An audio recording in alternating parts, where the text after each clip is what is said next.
You know, sometimes the loudest thing in the room is silence. See, he thought he had you figured out. Thought he could push you, pull you, twist your heart like a Rubik's Cube and still expect you to come back running. He thought you'd beg for his attention, his approval, his affection. But instead you stood still. No fireworks, no phone calls at midnight, no long dramatic texts, just silence. And let me tell you something, that silence, it's louder than any scream you could have let out. He's sitting in that quiet now, room full of noise but none of it coming from you. And it's breaking him. Because when someone's used to controlling your reactions, your silence is rebellion. When someone's used to being your gravity, your distance is a revolution. He underestimated your power, thought begging meant weakness. But you learned the most powerful kind of strength is restraint. You don't need to throw punches to show you've had enough. You don't need to slam doors to make an exit. Sometimes you just leave quietly, and that quiet echoes. See, people always think control is noise, orders barked, threats whispered. But real power walks away with grace. Real power doesn't need closure. It is the closure, and he knows it. Now every second you don't reach out, he rewinds the tape. Every lie, every moment he made you feel small, every chance he had to choose you and didn't. And now he's haunted by the absence of your chaos. Because he thought you'd fall apart. He didn't expect you to fall silent. Let that be a reminder. Sometimes the best revenge is peace. And peace is loud when you were once the storm. So don't go back. Don't explain. Don't break the silence. Let it break him. Pause. Head nods. Low voice. Let your silence speak every word he refused to hear. Silence is your power, not your weakness. That's something people often forget, especially when they're used to equating strength with noise, arguments, confrontations, long-winded explanations trying to make someone understand your worth. But the truth is, there is an unshakable kind of power in choosing to say nothing. It takes discipline. It takes growth. Because silence doesn't come when you're still seeking approval. Silence comes when you've already found peace within yourself. There was a time when you would have pleaded, cried, demanded answers. You would have tried to fix what was never yours to fix. You would have tried to prove your value to someone who didn't deserve to be the judge of it. But now you understand the weight of your voice. You understand the cost of your energy. And instead of wasting your breath on someone who chose not to listen, you keep it. You conserve it. You protect your peace like a fortress, and your silence becomes the gate. No one gets through without earning it. He doesn't know what to do with that. Because your silence, it makes him sit with himself. It makes him feel everything he tried to bury under pride. Every word he expected you to say is now an echo. He can't stop hearing in his own mind. He thought he had control. He thought your love came with conditions he could manipulate. But love like yours doesn't beg. It doesn't chase. It stands tall, and when it's not honored, it walks away. With dignity, with poise, and without looking back. People fear silence when it's coming from someone who used to give them everything. Because when you go silent, it forces them to see what they lost. It forces them to realize that the one thing they thought they could take for granted is the very thing they'll never have again. They can't argue with silence. They can't gaslight it. They can't twist it into something else. All they can do is sit in it. And that's where your power is, in the discomfort they now have to face without your voice to soften it. It is not weakness to withhold what they never appreciated. It is power. Quiet, undeniable, unshakable power. He expected chaos, not calm. He braced himself for the storm, yelling, crying, late-night calls filled with questions he wasn't ready to answer. He thought you'd spiral, thought you'd fight to stay, thought you'd lose control trying to hold on to something that was already slipping. That's what he was used to. That's what he counted on. Because chaos means you still care. Chaos means you're still trying. And as long as you're making noise, he knows he still matters in your world. But instead you gave him nothing. No fire, no storm, no performance. Just calm, just quiet. And that shook him more than any outburst ever could. Because calm means you're done. Calm means the decision has already been made. It means you've crossed a line inside yourself where you no longer need him to understand. No longer crave his apology. No longer feel the urge to make him see you. Your silence wasn't confusion. It was clarity. And that clarity, that's what he never expected. He expected to see the version of you he'd grown comfortable with. The one who explained too much, stayed too long, forgave too quickly. He thought you'd cling to the hope he dangled like a reward just out of reach. But when you stopped reacting, when you stopped responding, when your stillness replaced your storm, he realized something had changed. You weren't angry. You weren't hurt. You were free. And there is nothing more unsettling to someone who thrived on your chaos than seeing you centered, focused, and unbothered. He never prepared for your peace. Peace is unfamiliar to those who live in manipulation. It exposes their noise, their games, their tactics. And when you're calm, when you move in silence, they have to face their own actions without distraction. That's the punishment they never saw coming. Not the fight, not the confrontation, but your detachment. Your calm tells him there's nothing left to salvage, no battle to win, no war to wage. The game is over, and you walked off the field without looking back. You didn't need to break things to make a point.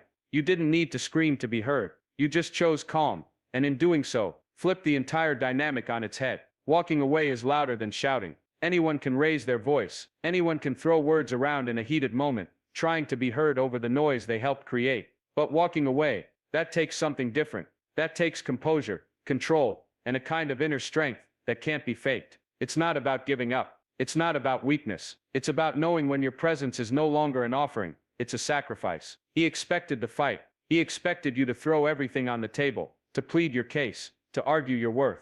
That's what he had seen before. That's what he was ready for. But you didn't give him the satisfaction. No dramatic exit. No parting words drenched in desperation. You simply chose to leave. Not in anger, not in tears, but in silence. And that spoke louder than anything you could have said. Because walking away shows you're not waiting for him to choose you anymore. You've already chosen yourself. There's a noise that silence makes when someone realizes they've lost you. Not because you were taken. Not because something forced you to go. But because you decided it was time. That kind of departure echoes. It follows them. It creeps in when they expect to see your name light up on their phone. When they reach out and are met with stillness. That's the volume of your exit. That's the sound of boundaries being built in real time. People think strength shows up in confrontation. But true strength is knowing when the battle is no longer yours to fight. It's refusing to keep showing up in spaces that drain you. In conversations that go in circles. In relationships that treat your love like it's disposable. You walk away not because you're cold, but because you finally understand the warmth you kept giving away for free. You walk away because staying would have meant losing parts of yourself just to keep the peace. And that price is too high. So your back turns, your feet move forward, and your silence becomes a roar he never prepared for. Not loud in volume, but deafening in impact. Because the moment you walk away, everything he refused to hear becomes crystal clear. Peace is the loudest form of revenge. Not because it harms, not because it wounds, but because it leaves no room for chaos to cling to. It's the kind of revenge that doesn't have to announce itself, doesn't have to scream, doesn't have to be seen. It just is. And that presence, the quiet, calm, steady presence of someone who has found peace after pain. That's something no ego knows how to handle. He expected retaliation. He expected you to crumble or strike back, to spiral into the same games he played so well. That's what people expect when they're used to control, when they've mistaken your love for permission to damage you. But peace, that's unpredictable. Peace is unnerving to someone who thrives on drama. When you stop reacting, when your energy no longer feeds the tension, he has nothing left to pull from. No power, no leverage, just the mirror of his own actions staring back at him, untouched and unmasked. Peace means you've stopped performing. You're no longer playing the role of the fixer, the forgiver, the one who bends so others can remain comfortable. You've stepped out of that script entirely. You're writing a new one now, one where you are the priority, where your silence is your sanctuary. And that makes him uncomfortable, because peace is hard to fight against. There's no argument to win, no chaos to fuel, no emotion to manipulate, just the stillness of someone who finally sees their worth. He didn't expect that. He didn't expect you to be okay without him. And not just okay, but better. Glowing in your own light, thriving in the quiet. That's the part that stings the most. Because peace isn't just about removing someone from your life. It's about removing the power they thought they had over your life. That's what he lost. Not your voice, not your body, not your love, but the hold he believed was permanent. And he's realizing now that your peace doesn't include him. And that's what makes it the loudest revenge. No chaos, no closure, just the undeniable reality that you're healing, growing, rising, and he's not a part of that story anymore. There is no punishment louder than being forgotten in silence by someone who once gave you everything. Your absence rewrites the story he told himself. He had a version of the truth that made him comfortable. In that version you'd always be there, always waiting, always one apology away from coming back. He convinced himself that your love was endless, that no matter how many lines he crossed, you'd draw new ones just to keep him in your life. That belief let him sleep easy, thinking he could leave the door open just wide enough to come back when it suited him. But then you stopped showing up. You stopped replying. You stopped participating in the version of the story where he got to be the center, and you stayed in the background. And suddenly the entire narrative shifted. The security he built on your predictability began to crack. Because without you there to play your part, the story started to sound different, and in that silence he was forced to ask the question he never prepared for. What if you're really gone? People build stories in their minds to protect themselves from their actions. He told himself you were too emotional, too forgiving, too attached. He thought your presence came from weakness, not love.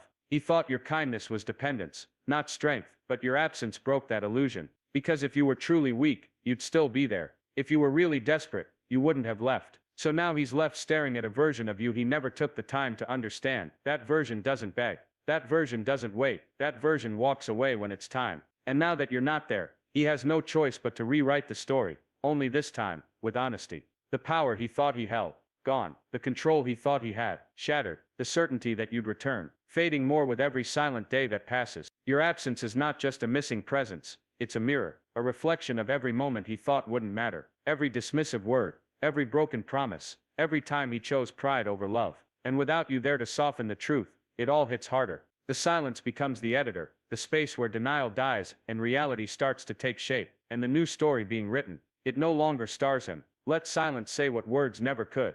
There are things that explanations can't fix, things that no apology can reach. You could talk for hours, lay every emotion bare, try to untangle every knot left behind, but at some point the words lose their meaning. At some point the effort to be understood becomes more exhausting than the misunderstanding itself.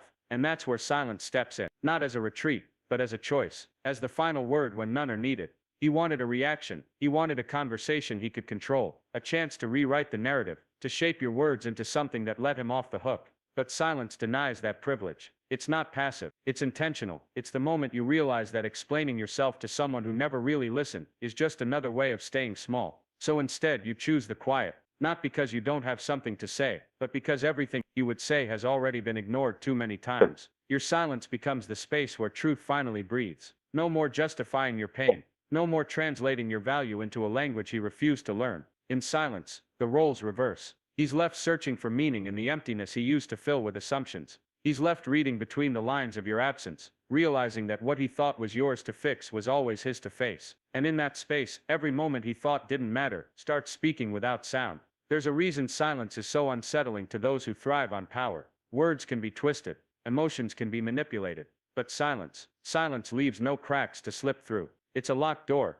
a boundary wrapped in stillness. It says everything he refused to hear when you were still speaking. It says, you don't get access anymore. It says, I've said enough. It says, you didn't listen, and now I've stopped talking. Letting silence speak isn't about pride, it's about peace. It's the realization that your voice is sacred, and not everyone deserves to hear it. And when you take that voice back, when you let the silence fall heavy and real, that's when everything unsaid becomes undeniable. That's when truth no longer needs volume to be heard.